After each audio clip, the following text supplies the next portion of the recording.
Indian P fall के बारे में डिस्कस करेंगे इस लेक्चर में। ये पिकॉक भाई साहब, मोर जिसे हिंदी में बोलते हैं, यही है इंडियन पी फॉल। ये रिसेंटली न्यूज में इसलिए है क्योंकि देखो एक आदमी को इसने हिट किया, मतलब अटैक कर दिया एक आदमी पे। कहाँ पे? केरल में। और वो आदमी बाद में मर गया, इसलिए ये इंसिडेंट हाईलाइट हुआ। इनकी जो पॉपुलेशन है इंडियन पी फॉल की, केरल में बहुत ज़्यादा इंक्रीज होती जा रही है।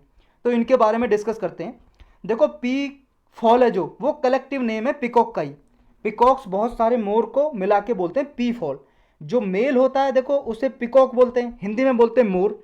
और जो फीमेल पी फॉल होता है उसको बोलते हैं पी हैन, यानी कि मोरनी हिंदी में। ये हमारे इंडिया का देखो राष्ट्रीय पक्षी है, नेशनल बर्ड ऑफ इंडिया है इंडियन पिकॉक। और जो इसका साइंटिफिक नाम है वो पावो क्रिस्टेटस है। और ये फासिया नीडा फैमिली से बिलोंग रखता है। और फासिया नीडा फैमिली के जो भी बर्ड हैं उसमें सबसे लार्जेस्ट बर्ड ये मोर ही है, पिकॉक है, जो उड़ सकता है। मतलब उड़ने वाले पक्षी जितने भी हैं इस फैमिली में, फासिया नीडा फैमिली में, उनमें सबसे बड़ा बर्ड उड़ने वाला ये ही है, पिकॉक या पी फॉल बोल सकते हो। जो फाजिया नीडा जो फैमिली है, ये पीजेंट फैमिली भी बोलते हैं इसको। इसमें बहुत सारे बर्ड हैं, जैसे जंगल फॉल। जंगल फॉल से देखो ये डोमेस्टिक जो चिकन है, जो मुर्गा मुर्गी है ना, वो भी इसी फैमिली से बिलोंग रखते हैं, इसी फैमिली से आए हुए हैं। पैट्रीज, पिकॉक, फीजेंट, क्वेल, ये सब जो बर्ड हैं इस फैमिली से बिलोंग करते हैं, ये फाजिया नीडा फैमिली से। ये देखो कौन सा बर्ड किससे आया है, ये ज़रूरत भी नहीं है याद रखने की, वैसे पूछते भी नहीं है कभी। नेक्स्ट इसमें है कि टू मोस्ट रिकग्निजेबल स्पीसीज हैं पी फॉल की। दो तरह की स्पीसीज हैं, एक तो है ब्लू पिकॉक, जिसे इंडियन पिकॉक भी बोलते हैं, नीला कलर का होता है ये, इंडिया और श्रीलंका में मिलता है। दूसरा होता है ग्रीन, हरा कलर का, जिसे जावानीज भी बोलते हैं, जावानीज पिकॉक। और इसका साइंटिफिक नाम है पी मुटिकुश या मुटिकस। ये म्यांमार में पाया जाता है, म्यांमार से लेके जावा तक। जावा इंडोनेशिया को ही बोलते हैं। म्यांमार जावा तो पता है ना कहाँ पे इंडोनेशिया।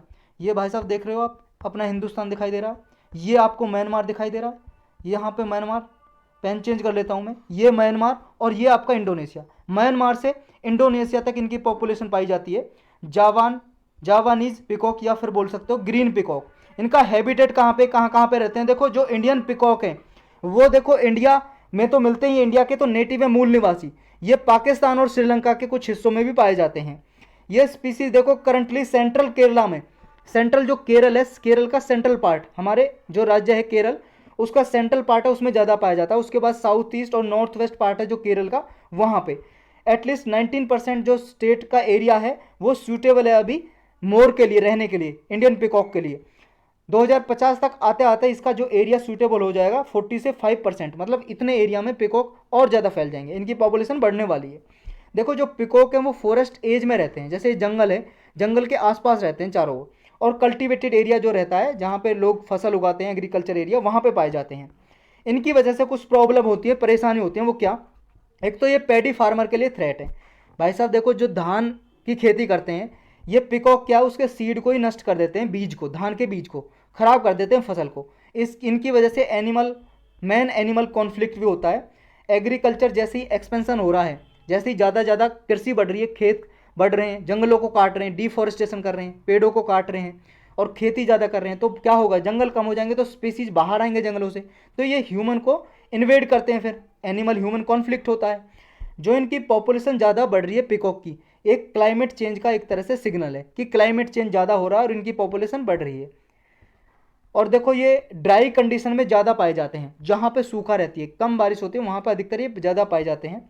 जो इनका प्रोटेक्शन स्टेटस है, जो IUCN है, international union for conservation of nature, ये देखो एक नॉन प्रॉफिट ऑर्गेनाइजेशन है जिसमें गवर्नमेंट और नॉन गवर्नमेंट ऑर्गेनाइजेशन दोनों पार्टिसिपेट करती हैं। इसकी 9 लिस्ट है, पूरा डिटेल में जानना है तो आपको इन्वायरमेंट की प्लेलिस्ट में इसके लिए लेक्चर होगा, वहाँ पे देख सकते हो। 9 कैटेगरी में इसकी जो लीस्ट कंसर्न कैटेगरी है उसमें आता है ये पिकॉक, जिसे हम पढ़ रहे हैं Indian P fall. Least concern में यानी कि इसकी पॉपुलेशन अच्छी खासी है। और जो हमारा जो वाइल्ड लाइफ प्रोटेक्शन एक्ट है 1972 का, इसके 6 लिस्ट हैं इसमें, शेड्यूल 1 2 3 4 5 6, उसके शेड्यूल 1 में आता है। मतलब इनको हाईएस्ट प्रोटेक्शन दी गई है। अगर कोई मारता है तो उसको पेनल्टी भी दे जाती, मतलब भरनी पड़ती है, पनिशमेंट भी मिल सकती है, जेल भी हो सकती है। तो यही था इसके बारे में।